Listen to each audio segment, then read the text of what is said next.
Good morning दोस्तों, future coaching classes में आपका स्वागत है।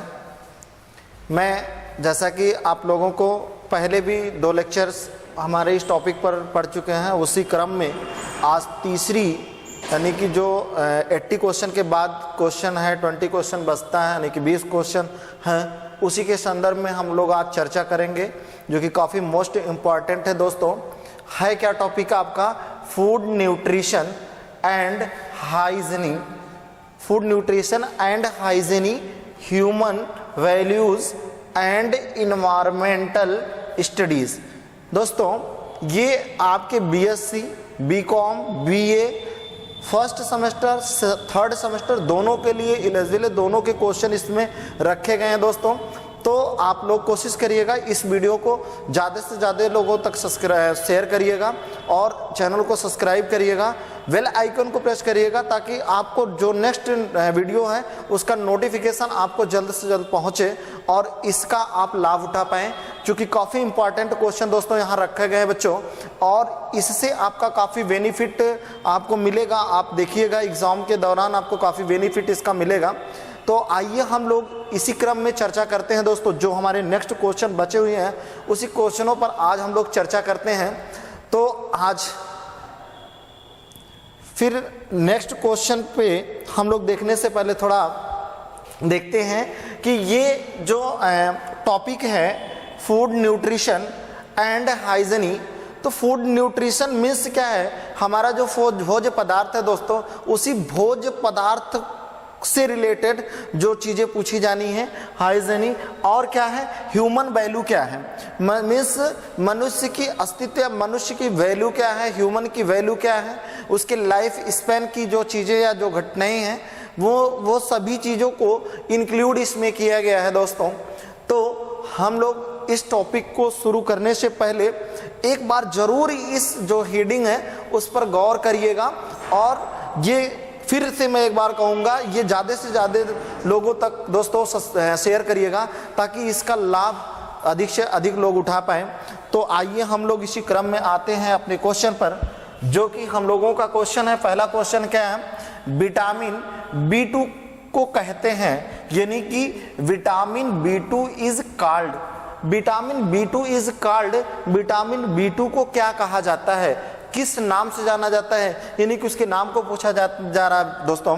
क्या थायमिन कहा जाता है, क्या राइबोफ्लोविन कहा जाता है, क्या नाइसिन कहा जाता है या रेटिनॉल कहा जाता है?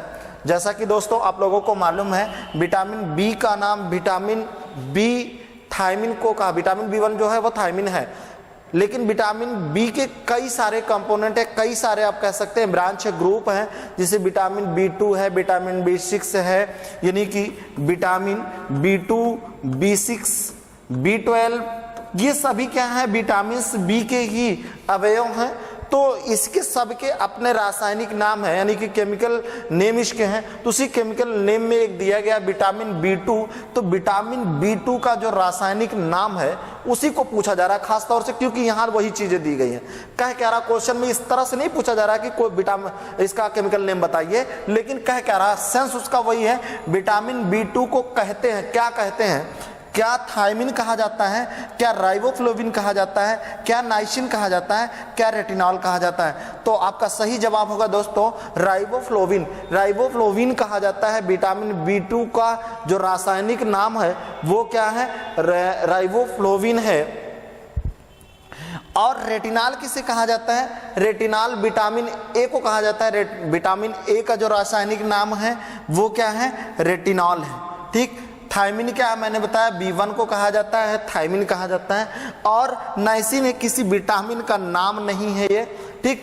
तो इस तरह से आपके ऑप्शन में जो दिए गए हैं वो क्या है? आपका बी द राइट आंसर, यानी कि राइबोफ्लोविन, विटामिन B2 को राइबोफ्लोविन कहा जाता है दोस्तों। ठीक। तो नेक्स्ट क्वेश्चन पर आइए दोस्तों मिलते हैं। क्या है?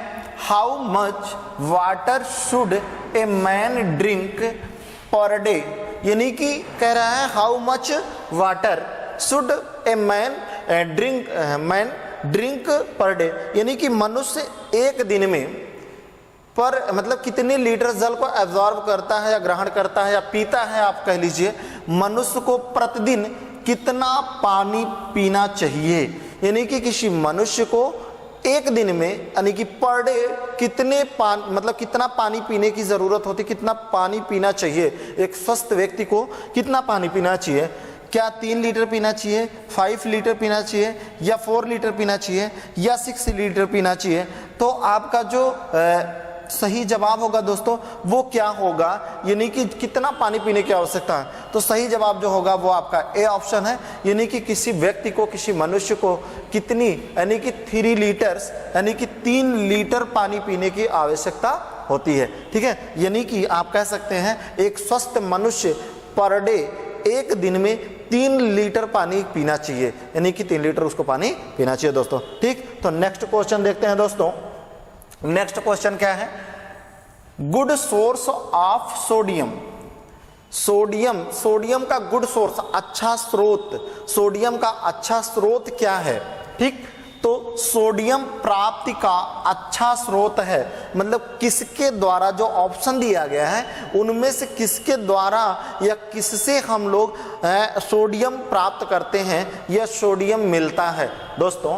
क्या जिंजरी से मिलता है, या शुगर केन से मिलता है, या टर्मेरिक से मिलता है, या फिर स्पेंच से मिलता है? तो किससे मिलता है दोस्तों, ये चीज ध्यान दीजिएगा।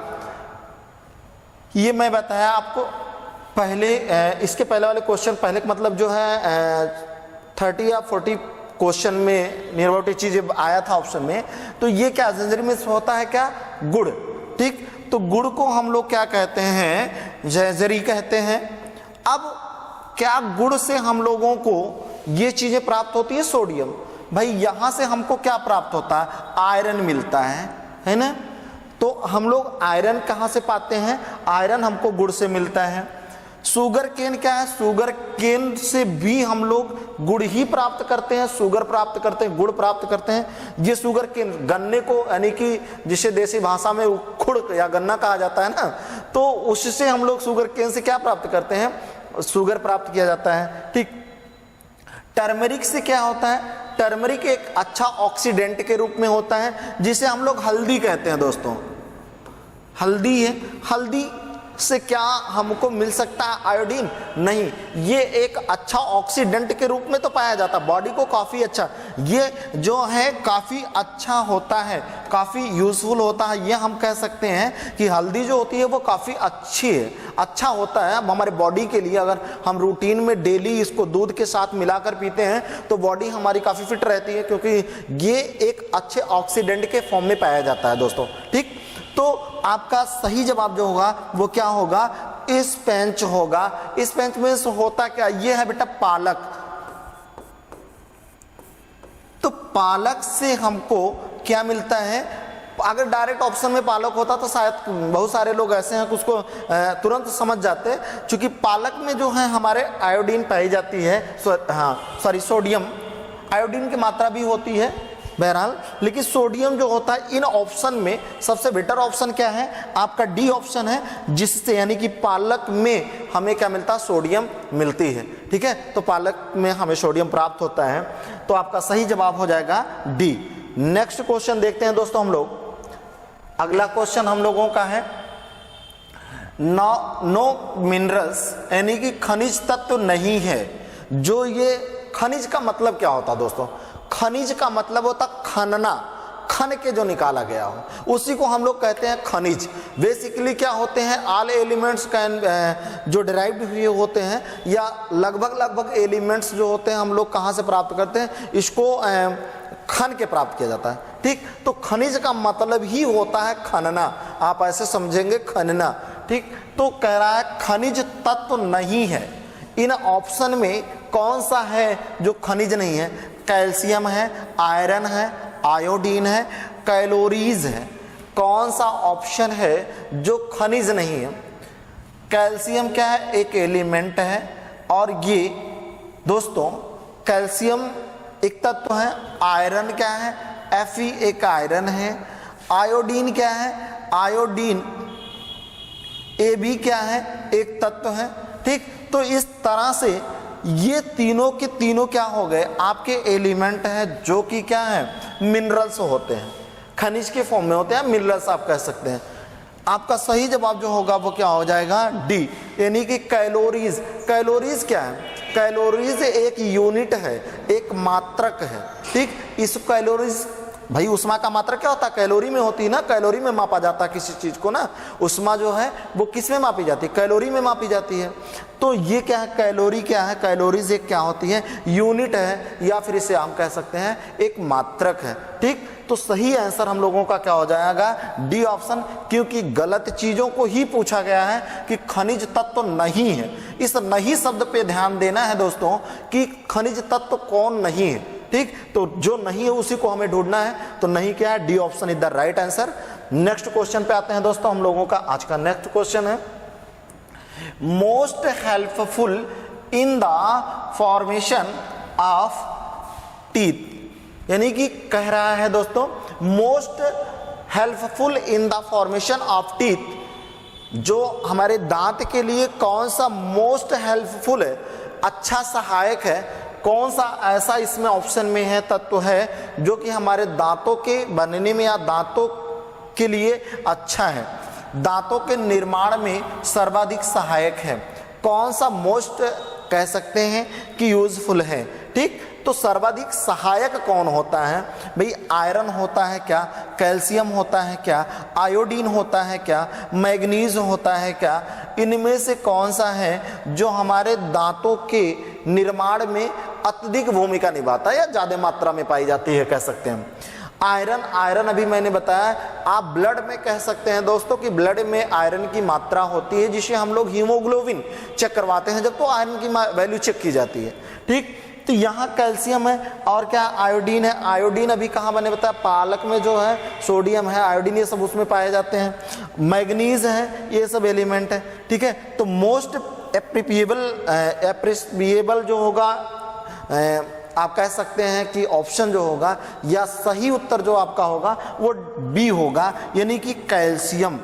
कैल्शियम क्या होता है, हमने आपको पहले भी बताया है दोस्तों कि हमारी जो बोन्स के फॉर्मेशन या जो हमारी टीथ है, टीथ का जो ऊपरी परत होता है, यानी कि जो ये चमकने वाला परत होता है, ये कैल्शियम का बना हुआ होता है। क्योंकि कैल्शियम जो होता है काफी हार्डनेस प्रोवाइड करता है, तो हमारे वैसे तो फास्फोरस भी पाए जाते हैं बोन्स में, लेकिन क्या है ऊपरी परत जो होती है हार्डनेस जो प्रोवाइड करती है, यानी कि कैल्शियम की बनी होती है, ठीक। तो आपका सही जवाब क्या हो जाएगा, बी, यानी कि कैल्शियम। नेक्स्ट क्वेश्चन पे आते हैं दोस्तों। आज का नेक्स्ट क्वेश्चन है, 0 से 1 वर्ष बच्चों का सिस्टोलिक दाब कितना होता है।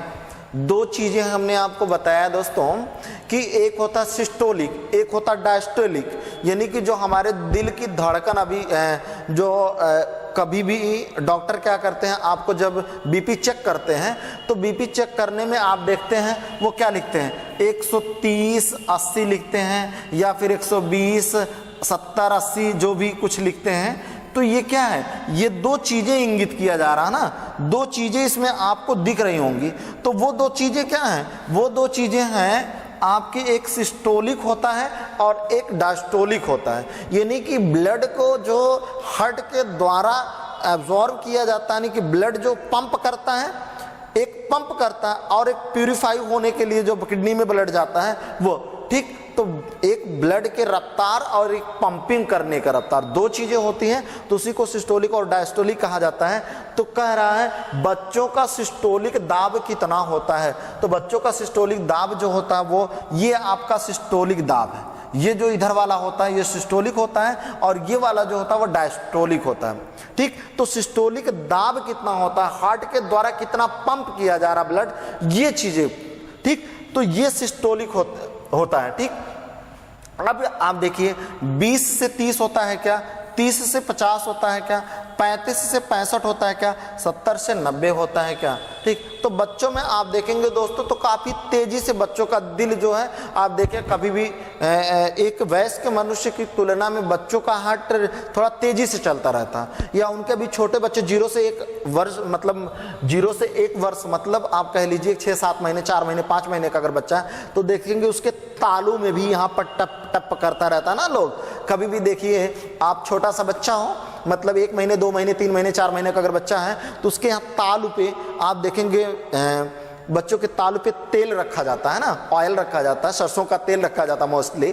तो क्या होता है उस पे यहाँ देखेंगे यहाँ तालू पर जो होती है वो उस टाइम नहीं डेवलप हुई होती है, तो वो तेजी से चलता रहता है, तो उसका कनेक्शन होता है हार्ट से। ठीक, तो यही चीजें पूछा जा रहा है कि बच्चे का जो हार्ट रेट है, जो कनेक्शन है, यानी कि आप कह सकते हैं बच्चे के द्वारा जो फ्लो करने, हार्ट के द्वारा जितनी ब्लड फ्लो की जा रही है वो कितनी, उसकी दर क्या है, तो उसकी दर होती है दोस्तों 70 से 90। ठीक है, तो 70 से 90 भी हो सकता है, 70 से 80 भी हो सकता है, मतलब 70 80 90 ये लमसम इतना होता है। तो 70 से 90 आपका जो होगा राइट ऑप्शन होगा, यानी कि डी जो होगा ये आपका सही जवाब होगा दोस्तों।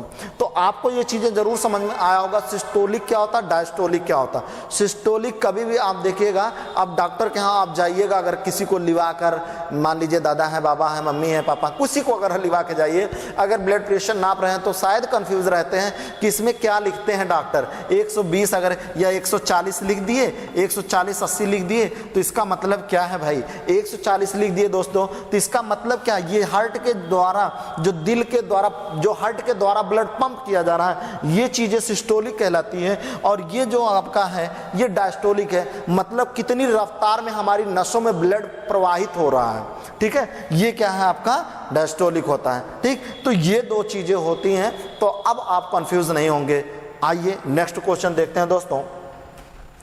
नेक्स्ट क्वेश्चन हमारा है, source is found in sufficient quantity, sorry sucrose है, सुक्रोज दोस्तों, sucrose is found in sufficient quantity. तो सुक्रोज पर्याप्त मात्रा में पाया जाता है, किसमें सुक्रोज पर्याप्त मात्रा में पाया जाता है, मिल्क में पाया जाता है कि ग्रेप्स में पाया जाता है कि शुगर केन में पाया जाता है कि ऑरेंज में पाया जाता है।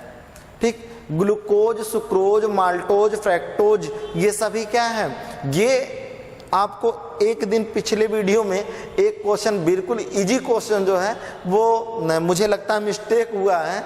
मैं ग्लूकोज पूछा गया था, ग्लूकोज है क्या, ग्लूकोज क्या है, मोनोसैकेराइड, डाइसैकेराइड, पॉलीसैकेराइड क्या है, तो ग्लूकोज दोस्तों क्या होता है, ग्लूकोज मोनोसैकेराइड्स होता है। तो अगर ये मिस्टेक अगर हुई हो तो उसको ध्यान दीजिएगा आप लोग, ग्लूकोज क्या होता है, मोनोसैकेराइड्स होता है। ठीक, तो यहां पर पूछा क्या जा रहा है, सुक्रोज जो है वो क्या है, सुक्रोज पर्याप्त मात्रा में पाया जाता है, किस में पाया जाता है, दूध में तो भाई सभी कंपोनेंट्स पाए जाते हैं, क्योंकि दूध को क्या माना जाता है, पूर्ण आहार माना जाता है, विटामिन सी को छोड़ करके बाकी सभी चीजें लगभग पाई जाती हैं। तो बहरहाल, लेकिन कह रहा किसमें सर्वाधिक पाया जाता है, मात्रा, पर्याप्त मात्रा में किसमें पाया जाता है, ग्रेप्स में, ग्रेप्स भी मीठा होता है, बहरहाल सुक्रोज नहीं पाया जाता है। ठीक है, तो पाया किस में जाता है, शुगर केन में, आपके जो गन्ने का जो जूस होता है, या फिर आप कह सकते हैं कि जो हमारा गुड़ होता है, या आप शुगर जो बनता है उससे, उसमें पाया क्या जाता है, शुगर केन में पर्याप्त मात्रा में आपके सुक्रोज मिलता है। ठीक, तो आपका सही जवाब हो जाएगा सी ऑप्शन, यानी कि सुक्रोज जो है वो कहाँ से प्राप्त होता है दोस्तों, वो शुगर केन से। ठीक, नेक्स्ट क्वेश्चन आइए देखते हैं। नेक्स्ट क्वेश्चन है, when increase uric acid do not use, कह रहा है दोस्तों, when increase uric acid do not use, अगर बॉडी के अंदर, हमारे शरीर के अंदर अगर यूरिक एसिड बढ़ गया हो तो क्या चीजें नहीं यूज करनी चाहिए। सीधे सीधे आपका यही कुछ क्वेश्चन में यही चीज पूछ रहा है, कह रहा है कि when increase uric acid do not use, किस चीज को हम नहीं यूज कर सकते हैं जब बॉडी के अंदर यूरिक एसिड बढ़ गई हो। तो यूरिक एसिड बढ़ने के बाद होता क्या दोस्तों, उसके लक्षण क्या होते हैं, सिम्पटम्स क्या होते हैं। जब कभी थोड़ी बहुत यूरिक एसिड बढ़ती है तो पैर में जो है वो जलन महसूस होने लगती है, कभी कभी आपके चेस्ट में भी जलन महसूस होने लगता है, जलन टाइप लगता है, पैर वैर में ऐठन टाइप में होता है, ऐठन टाइप होता है। ठीक है, तो ये यूरिक एसिड बढ़ने के रीजन होते हैं, ये सब बढ़ने के सिम्पटम्स हैं, ऐसे पता चल सकता है।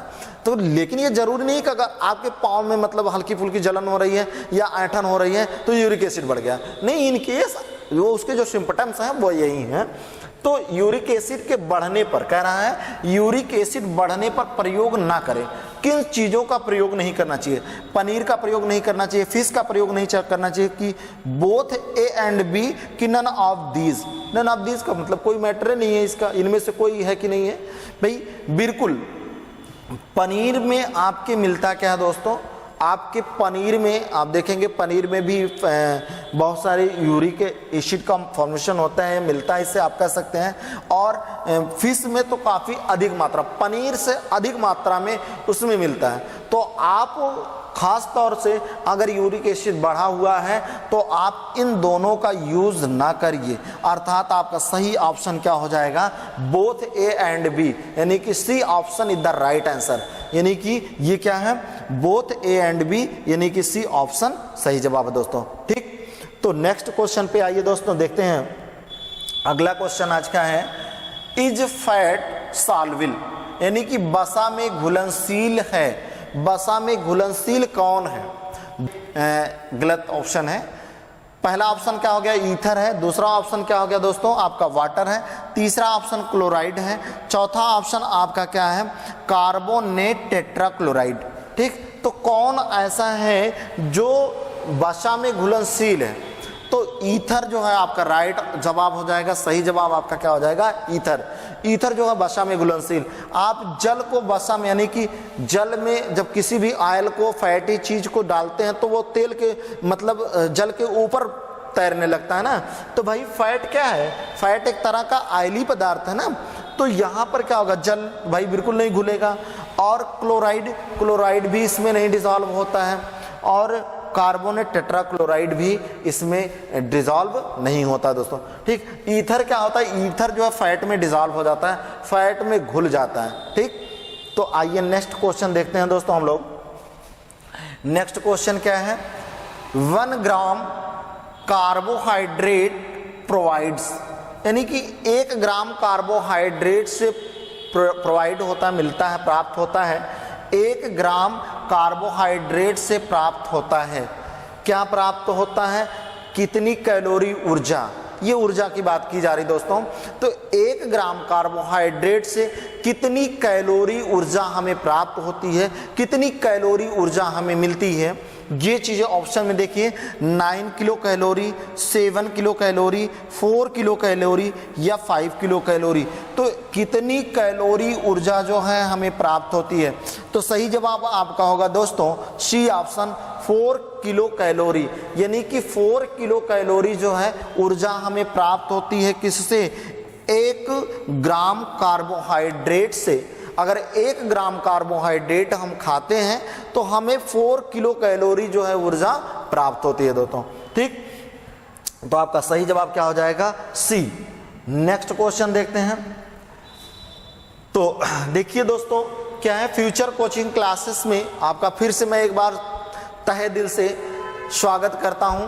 और जो ये क्वेश्चन जो है वो वैसे तो सभी प्रतियोगी परीक्षाओं के लिए ये वीडियो यूज़फुल है। वीडियो को आप सभी लोगों से गुजारिश है कि जो वीडियो है, वीडियो ट्यूटोरियल, यानी कि चैनल को हमारे आप लोग दोस्तों चैनल को सब्सक्राइब करिएगा, बेल आइकन को दबाइएगा। बेल आइकन को आप दबाएंगे तो जिससे बेल आइकन दबाने से आप तक नोटिफिकेशन सबसे पहले पहुंचे और नोटिफिकेशन पहुंचे, इससे आप उसका लाभ उठा सकें। ठीक है, तो ये दोस्तों आप देखिएगा, चैनल को सब्सक्राइब करना ना भूलिएगा। चैनल को सब्सक्राइब करिएगा, वीडियो अच्छी लगे तो लाइक करिएगा। हम ये नहीं कह रहे कि ज़बरदस्ती आप करिए, वीडियो अगर अच्छी लगती है तो लाइक करिए, लेकिन चैनल को सब्सक्राइब करिए, बेल आइकन को प्रेस करिए, जिससे आप तक नेक्स्ट वीडियो जो हमारी पड़े उसकी नोटिफिकेशन आप तक पहले पहुंचे। ठीक है, और यह अपने सभी दोस्तों, हित मित्र के पास आप लोग इसको शेयर करिएगा ताकि इसका लाभ ज़्यादा से ज़्यादा लोगों को मिल सके, ये फिर बच्चों को ये लाभ प्राप्त कर सके, पा सकें। ठीक है, तो फ्यूचर कोचिंग क्लासेस में फिर से मैं कहूँगा एक बार आपका दिल से, तहे दिल से आपका स्वागत है। और अब दोस्तों हम लोग देखेंगे अपने नेक्स्ट क्वेश्चन को। अगले क्वेश्चन हमारा जो अभी अगला क्वेश्चन है उसकी तरफ हम लोग बढ़ते हैं। तो नेक्स्ट क्वेश्चन हमारा क्या है? Vitamin B2 is related with, यानी कि जो विटामिन B2 है किससे संबंधित है, क्या कह रहा है दोस्तों, विटामिन B2 संबंधित है, किससे संबंधित है, FMN-FAD से या NAD से, ये या ADH से या ATP से, ये सब है क्या दोस्तों, ये सभी को एंजाइम्स है, ठीक है। इसमें ATP क्या है, एडिनोसिन ट्राइफॉस्फेट है, जो कि सभी लोग जानते हैं कि जब माइटोकॉन्ड्रिया के द्वारा किस फॉर्म में ऊर्जा संचित की जाती है, तो एटीपी के फॉर्म में ऊर्जा हमारे सेल के द्वारा, यानी कि जो हमारी बॉडी है, बॉडी में सेल में सपोज दैट माइटोकॉन्ड्रिया पाई जा रही है, तो माइटोकॉन्ड्रिया के अंदर जो ऊर्जा संचित होती है वो किस फॉर्म में संचित होती है दोस्तों, तो ये ऊर्जा संचित होती है हमारी, ये इस तरह से माइटोकॉन्ड्रिया है, तो ये जो हमारी ऊर्जा संचित होती है इसमें वो एटीपी के फॉर्म में, यानी कि ऊर्जा जो होती है इसमें एटीपी के फॉर्म में स्टोर्ड होती है, इसी फॉर्म में इसमें क्या होती है, स्टोर्ड होती है, एडिनोसिन ट्राइफॉस्फेट के फॉर्म में स्टोर्ड होती है, ठीक है। तो कह रहा है विटामिन बी संबंधित है, तो विटामिन बी का इससे क्या संबंध है भाई, विटामिन बी का कोई संबंध नहीं है, ठीक। नेक्स्ट क्या कह रहा है, NADH, NADH भी एक तरह को एंजाइम है जो कि माइटोकॉन्ड्रिया के मैट्रिक्स में जाकर के, यानी कि जो इसका इनर मेम्ब्रेन होता है, इसी इनर मेम्ब्रेन पे चलता है ETS, इलेक्ट्रॉन ट्रांसपोर्ट सिस्टम या इलेक्ट्रॉन ट्रांसपोर्ट चेन चलता है दोस्तों। होता क्या है, इस इलेक्ट्रॉन ट्रांसपोर्ट चेन में एनर्जी बनती है, यानी कि एटीपी का फॉर्मेशन ज़्यादा से ज़्यादा होता है, क्यों, क्योंकि ये सभी FADH2 या यानी ADH ये क्या होते हैं, ये कोएंजाइम्स होते हैं जो कि 2 और 3 की मात्रा में, मतलब यहाँ से जो है वो 3 अणु एटीपी का फॉर्मेशन होता है, FADH से 2 अणु एटीपी का फॉर्मेशन होता है, ठीक। तो ये भी कोएंजाइम है, इससे भी विटामिन बी का कोई संबंध नहीं है दोस्तों। दूसरा क्या है, NAD का भी विटामिन बी से कोई संबंध नहीं है, तो आपका सही जवाब क्या हो जाएगा, आपका सही जवाब होगा दोस्तों FMN/FAD, ये जो है आपका विटामिन बी से संबंधित है, ठीक। तो इस तरह से आपका सही जवाब क्या हो जाएगा, सही जवाब आपका हो जाएगा A option is the right answer in this question. Vitamin B2 संबंधित है, विटामिन B2 संबंधित है, किससे संबंधित है, FMN/FAD से संबंधित दोस्तों, ठीक। आइए नेक्स्ट क्वेश्चन देखते हैं दोस्तों हम लोग। नेक्स्ट क्वेश्चन क्या है, which one of the following is wrong matched, इनमें से कौन सा गलत मैच्ड है, मतलब इसमें से कह रहा है दोस्तों कौन सा एक ऐसा है जो रॉन्ग मैच है, कौन सा भाई, देखते हैं हम लोग। निम्नलिखित में से कौन सा गलत मेल है, गलत मैचिंग किसका हुआ है, विटामिन B12, ये विटामिन B1 डैश बीच में, परनिक्सियस एनीमिया, ये एनीमिया है। दूसरा क्या है, विटामिन B6 लॉस ऑफ एपीटाइट है, एपीटाइट, हाँ एपीटाइट। दूसरा क्या है, vitamin B1 berry berry. Next क्या है, विटामिन B2 पेलाग्रा, ठीक। तो कह क्या रहा दोस्तों, इसमें से कौन है जो इससे संबंधित नहीं, सही मेल नहीं है भाई। विटामिन आपका जो देखिएगा दोस्तों, क्वेश्चन बहुत ही अच्छा क्वेश्चन है और इस पे ध्यान दीजिएगा आप लोग। फर्स्ट ऑप्शन में जो दिया गया विटामिन 12 परनिसियस एनीमिया, हाँ बिल्कुल सही है। विटामिन B12 ये बीच में हाइफन चिन्ह है, ऐसे हाइफन लगा हुआ है, ये 2 है B12, ठीक। तो B12 जो होता है वो क्या होता है, काज करता है परनिसियस एनीमिया, हाँ भाई इसके कमी के द्वारा ये होता है परनिसियस एनीमिया। दूसरा क्या है, विटामिन B6, भाई विटामिन B6 लॉस ऑफ एपीट्यूट, एपीट्यूट का मतलब होता है भूख की कमी, यानी कि भूख की कमी से ये क्या होता है विटामिन B6, भाई विटामिन B6 की कमी से क्या भूख का लॉस कम होना पाया जाता है। मतलब लॉस ऑफ एपिटाइट। एपिटाइट का मतलब होता है दोस्तों भूख का कम होना, यानी कि भूख ना लगना, ऐसे आप समझ लीजिए कि भूख का ना लगना है, भूख का कमी होना। भाई बिल्कुल सही है कि विटामिन B6 की कमी से क्या होता है, लॉस ऑफ एपिटाइट होता है, एपिटाइट होता है। ठीक, तो एपिटाइट क्या होता है, मतलब ये होता है भूख, इसका मतलब होता है भूख। ठीक, भूख की कमी आप कह सकते हैं, पूरा सेंटेंस क्या हो जाएगा, भूख की कमी। ठीक, तो भूख की कमी का मतलब क्या हुआ दोस्तों,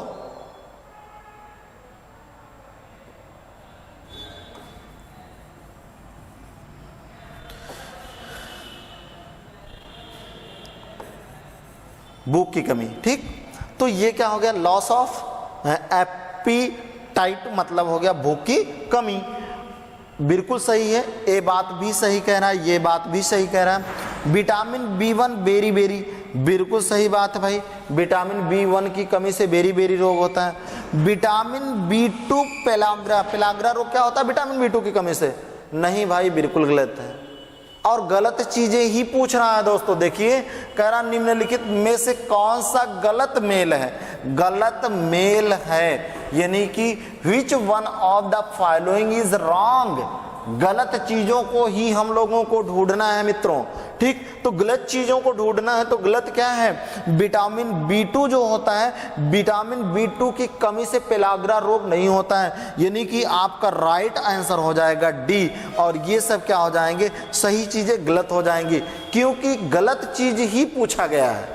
तो गलत चीज पूछा गया तो उसके लिए ऑप्शन क्या हो जाएगा आपका, D option is the right answer, यानी कि विटामिन B2 जो है, विटामिन B2 की कमी से पेलाग्रा रोग नहीं होता है। ठीक, तो ये आपका सही जवाब हो जाएगा डी। ठीक, नेक्स्ट क्वेश्चन आते हैं दोस्तों। नेक्स्ट क्वेश्चन आज क्या है, which of the following does not belong to vitamin B group, यानी कि कौन सा ऐसा है जो विटामिन B ग्रुप से बिलोंग नहीं करता है या संबंधित नहीं है। ठीक, निम्नलिखित में से कौन सा विटामिन B समूह से संबंधित नहीं है, कौन सा विटामिन B ग्रुप से संबंधित नहीं है दोस्तों। राइबोफ्लोविन है क्या, भाई विटामिन B का नाम ही राइबोफ्लोविन है, विटामिन B2 का भी नाम मैंने बताया आपका क्या है, रासायनिक नाम राइबोफ्लोविन है, तो ये विटामिन B से संबंधित है, बिल्कुल सही है। निकोटीन है, नेक्स्ट क्या है, साइनोकोबालामिन है, नेक्स्ट क्या है, टोकोफेराल है, ये दोनों एक ही में होना चाहिए, ये टोकोफेराल है दोस्तों, टोकोफेराल।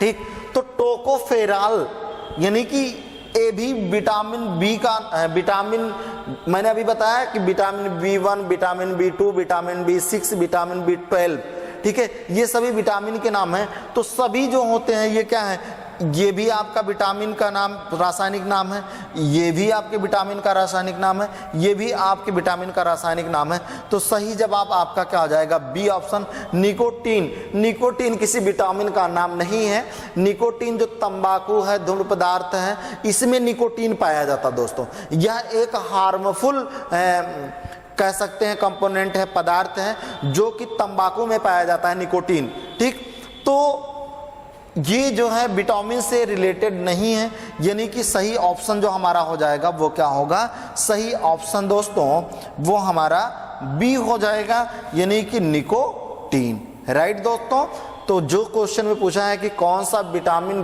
बी ग्रुप से संबंधित नहीं है, तो विटामिन बी ग्रुप से संबंधित आपका निकोटीन नहीं है दोस्तों। ठीक, नेक्स्ट क्वेश्चन देखते हैं हम लोग आज।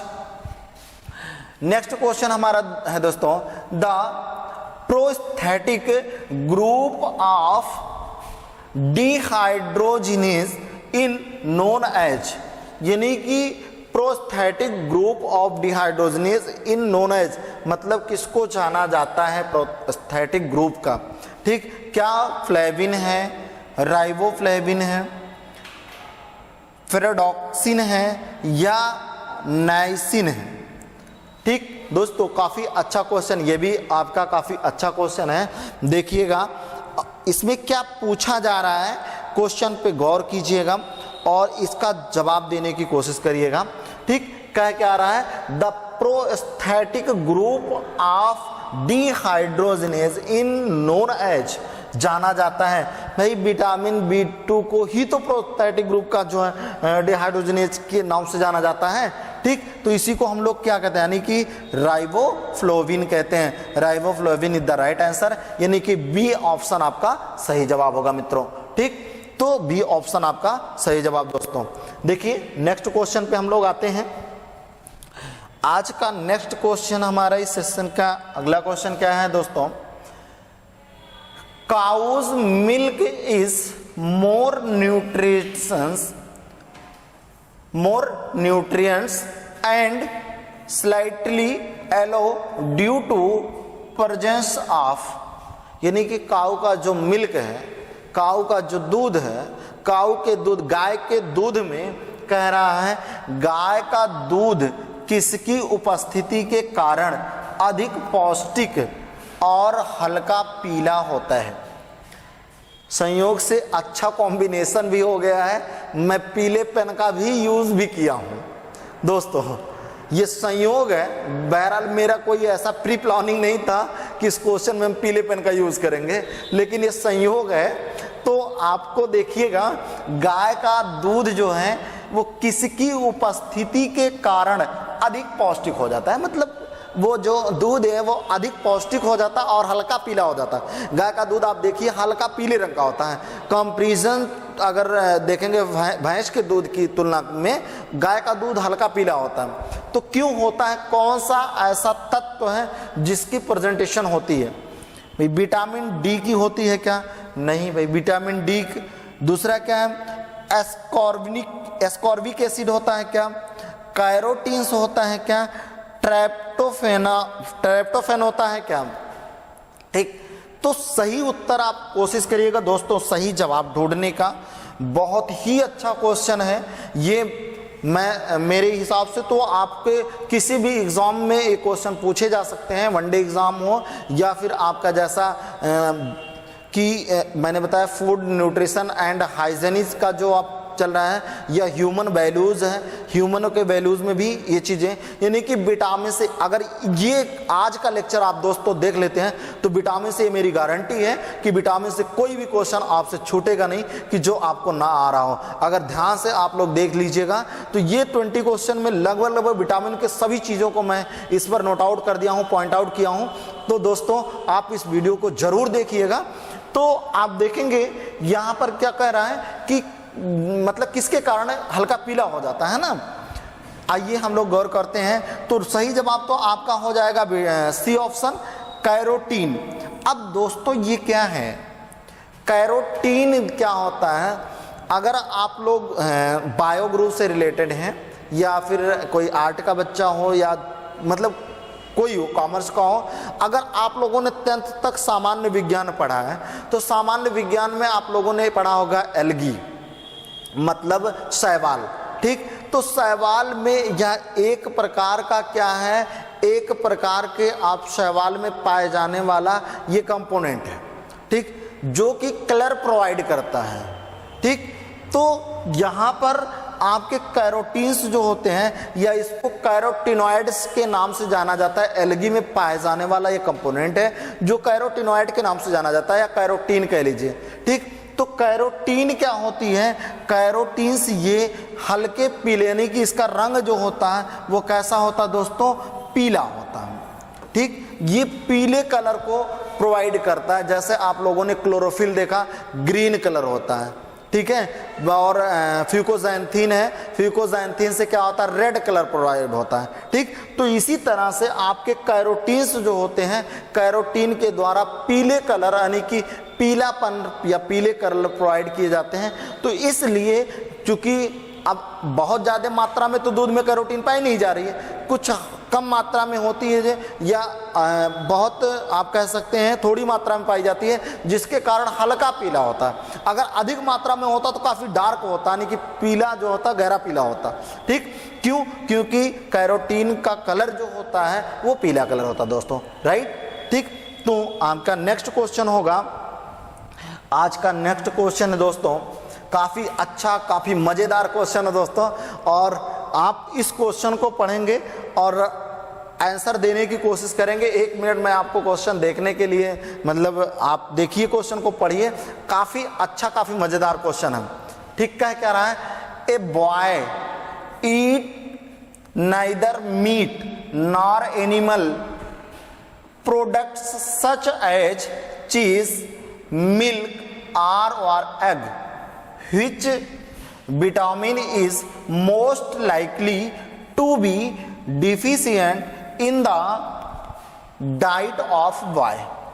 कह रहा है, हिंदी नीचे दिया गया ट्रांसलेट है दोस्तों, कह रहा है कि एक बच्चा, एक लड़का, एक बॉय जो अपने भोजन में, अपने आहार में कह लीजिए, वो ना तो मांस मछली खाता है, ना ही दूध से बनी किसी पदार्थ को खाता है। यानी कि जो भी दूध से बना हुआ फूड मटेरियल है या भोज्य पदार्थ, जैसे आप कह लीजिए चाहे पनीर हो, चाहे वो आपका दही हो, चाहे वो आपका घी हो, मतलब इसी से बना हुआ कोई भी चीज़ वो नहीं खाता है, और ना ही मीट मछली खाता है। ठीक, तो उसके आहार में किस तत्व की या किस विटामिन की कमी होगी, यही क्वेश्चन में पूछा जा रहा है। कह रहा देखिए, एक लड़का ना तो मांस खाता है और ना ही पशु उत्पाद जैसे कि पनीर, दूध या अंडा। लड़के के आहार में किस विटामिन की कमी होने की संभावना सबसे अधिक है?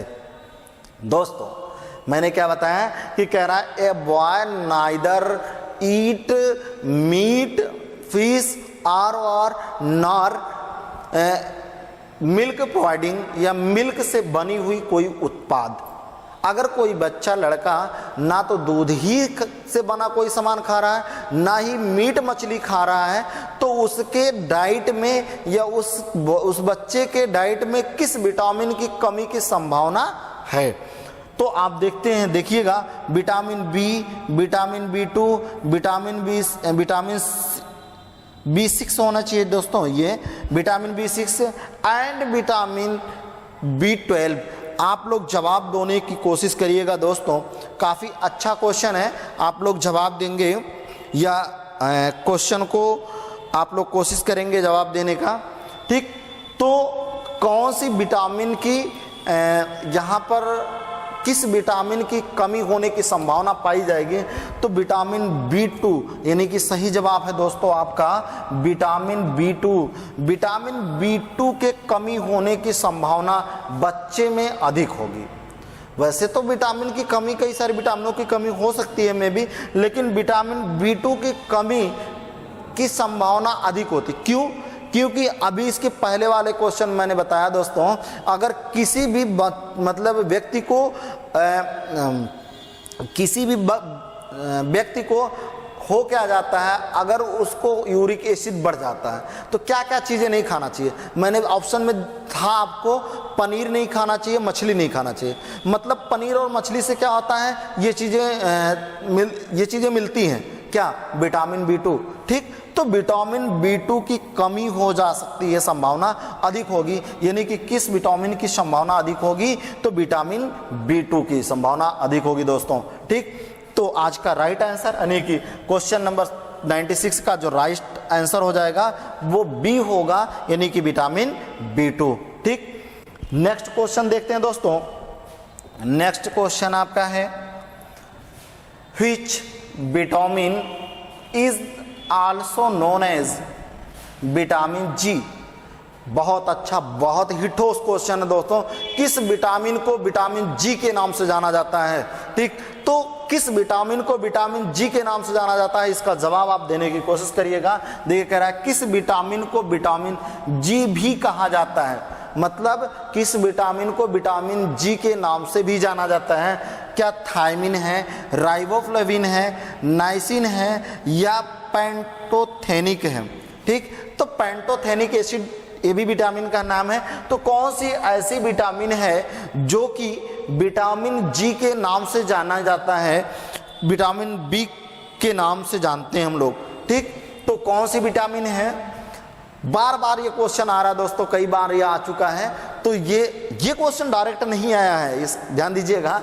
यानी कि यहां पर क्या पूछ रहा है कि किस विटामिन को विटामिन जी के नाम से जाना जाता है, तो आपका सही जवाब होगा राइबोफ्लोविन। यानी कि विटामिन B2 का रासायनिक नाम क्या है, राइबोफ्लोविन है। ठीक, तो ये विटामिन B2 को ही हम लोग क्या जानते हैं, जी के नाम से भी जानते हैं। यानी कि इसी को हम लोग क्या कहते हैं, जी, विटामिन जी भी कहा जाता है दोस्तों।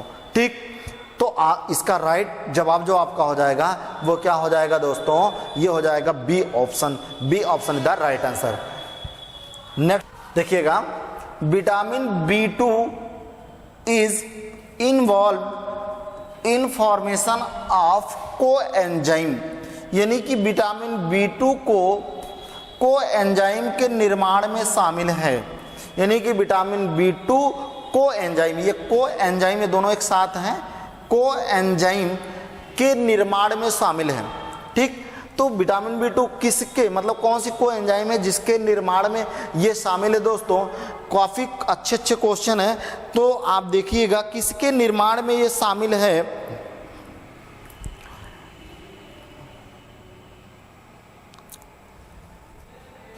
तो देखिएगा आप लोग कि कह रहा है कि विटामिन B2 कोएंजाइम, ये सभी मैं अभी इसके पहले वाले क्वेश्चन में बता चुका हूं कि कोएंजाइम होते हैं, जैसे ATP हो गया, NADPH हो गया, FADH हो गया। तो कौन सी कोएंजाइम में विटामिन B2 क्या निर्माण में शामिल होता है। ठीक, तो NAD या NADP, भाई ये सब में तो नहीं होता, क्योंकि इसके द्वारा क्या होते हैं, ATP का फॉर्मेशन होता है, FAD नहीं होता है। ठीक है, तो आपका सही जवाब क्या हो जाएगा दोस्तों, FMNFAD। ठीक, तो सही आपका जवाब हो गया B option is the right answer. यानी कि बी ऑप्शन क्या है, सही जवाब है। बाकी के बाकी सभी को एंजाइम में जो है विटामिन B2 का दायित्व तो नहीं होता है उसके निर्माण में, लेकिन FMN एंड FAD में के निर्माण में इसका जो भूमिका होती है। ठीक, नेक्स्ट क्वेश्चन देखते हैं दोस्तों। Gastric glands of stomach produce on enzyme. यानी कि गैस्ट्रिक ग्लैंड जो होता है, यानी कि पेट की जठर ग्रंथियां एक एंजाइम उत्पन्न करती हैं। जो हमारे पेट है, स्टमक की जठर ग्रंथियां कौन सी एंजाइम का जो है वो श्रावण करती हैं। किस एंजाइम का श्रावण करती हैं, इंसुलिन का करती हैं नहीं, गैस्ट्रीन का करती हैं नहीं, ट्रैप्सिन का करती नहीं, पेप्सिन का करती हैं दोस्तों। ठीक है, किस एंजाइम का श्रावण करती हैं। यानी कि हमारा जो स्टमक होता है, गैस्ट्रिक ग्लैंड ऑफ स्टमक का जो गैस्ट्रिक ग्लैंड होता है वो किस एंजाइम का श्रावण करता है, पेप्सिन का करता है दोस्तों। ठीक, तो नेक्स्ट क्वेश्चन देखते हैं दोस्तों। नेक्स्ट आज का लास्ट क्वेश्चन होगा, और सीरीज का कंप्लीट क्वेश्चन आपका मैंने वादा किया था कि 100 क्वेश्चन लेके आऊँगा, तो 100 क्वेश्चन आज के ये हो गए। फिर इसी सीरीज के नेक्स्ट क्वेश्चन लाने की कोशिश करूंगा, आप लोग का जैसा भी रिस्पांस रहा, क्योंकि आपका लाइक और आपका शेयर करना ही हमारी एनर्जी है दोस्तों। आपके द्वारा हमें मोटिवेशन मिलती है, आपके जो कमेंट होते हैं वो हमें मोटिवेशन का कार्य करते हैं। जो आपका लाइक होता है वो हमें एनर्जी देने का कार्य करता है। तो अगर वीडियो अच्छी लगे तो वीडियो को लाइक करना नहीं भूलिएगा, चैनल को सब्सक्राइब करिएगा, वीडियो को लाइक करिएगा, बेल आइकन को प्रेस करिएगा, और ताकि ये चीज़ें वीडियो जो है आपके दोस्तों तक या आपको नोटिफिकेशन पहले पहुँचे। ठीक है, तो आप इस चीज़ को नहीं भूलिएगा दोस्तों, क्योंकि मैं बताया कि हमको कुछ यहाँ से मिलता नहीं दोस्तों। क्या मिलता है, आप लोगों के द्वारा लाइक किया हुआ ही हमारी एनर्जी का काम करता है, हमें उससे एनर्जी मिलती है, उत्साह हमारा बढ़ता है। और आपके द्वारा वीडियो को लाइक करना या जो आप कमेंट करते हैं, उस कमेंट से भी हमें मोटिवेशन मिलता है कि क्या चीज़ें आगे करनी चाहिए। जो आप लोगों का कमेंट होता है उसको हम पढ़ते हैं, कमेंट को देखते हैं, तो वो चीज़ों पर हम एनालिसिस करते हैं कि हाँ क्या चीज़ें होनी आगे चाहिए। ठीक है, तो आप कमेंट में बताएंगे क्या और क्वेश्चन की अगर आवश्यकता पड़ी तो मैं और क्वेश्चन लेके आऊँगा आप लोगों के लिए, तो कमेंट का आपका वेट करूँगा मैं दोस्तों। तो इसी के साथ हम लोग देखते हैं आपके 100 क्वेश्चन, यानी कि 100वां क्वेश्चन। क्या है? The proteins digesting enzyme in stomach which degrades milk proteins, यानी कि पेट में प्रोटीन को पचाने वाली एंजाइम को दूध प्रोटीन को कम करता है। देखिए थोड़ा हिंदी आप पढ़ रहे होंगे, कंफ्यूज हो रहे होंगे, लग रहा होगा ना, ऐसा कुछ नहीं है दोस्तों। कह रहा है पेट में प्रोटीन को पचाने वाली एंजाइम, जो हमारे स्टमक में प्रोटीन को पचाने वाली एंजाइम है, उस एंजाइम में दूध को जो पचाने वाली एंजाइम है वो क्या कहते हैं? डिग्रेड करेगी। ठीक है, तो दूध के अंदर पाई क्या जाती है दोस्तों? जो दूध है, दूध के अंदर कौन सी प्रोटीन पाई जाती है? तो दूध के अंदर पाई जाने वाली प्रोटीन हमारी क्या है? दूध के अंदर पाई जाने वाली प्रोटीन हमारी केसीन प्रोटीन होती है। ठीक, कौन सी प्रोटीन होती है दोस्तों? केसीन प्रोटीन होती है। तो केसीन प्रोटीन पाई जाती है दूध के अंदर। इस केसीन प्रोटीन को डिग्रेड करने का काम कौन करता है? तो इसको डिग्रेड करने का काम करता है रेनिन। ठीक है, तो बच्चों में ये चीजें अधिक पाई जाती है, जिसके बच्चे इसका पाचन अच्छे से करते हैं। जैसे जैसे उम्र बढ़ता है उसी के साथ साथ रेनिन का स्रावण कम हो जाता है। ठीक, तो रेनिन के स्रावण कम होने के कारण से दूध का पचा पाना, जैसे 60 साल 70 साल के या 50 साल 55 साल के व्यक्ति को दूध अधिक मात्रा में नहीं वो डाइजेस्ट कर सकता है, क्योंकि रेनिन का जो श्रावण होता है स्टमक के द्वारा, बॉडी के द्वारा, वो कम हो जाता है, जिसके कारण क्या होता है? वो पच नहीं पाता है। तो इसका सही जवाब क्या हो जाएगा? आपका डी ऑप्शन, रेनिन। बहरहाल पहला क्या दिया गया है? पेप्सिन दिया गया है, दूसरा क्या है? ट्रेप्सिन दिया गया है, टेफ्लिन दिया गया है, लेकिन आपका सही जवाब क्या होगा? रेनिन होगा। रेनिन ही केसीन प्रोटीन को क्या करती है? तोड़ती है। केसीन प्रोटीन को तोड़ करके क्या करती है? उसको कन्वर्ट करती है, या उसको आप कह सकते हैं कि पचाने का काम करती है। ठीक, तो आपका सही जवाब हो जाएगा डी।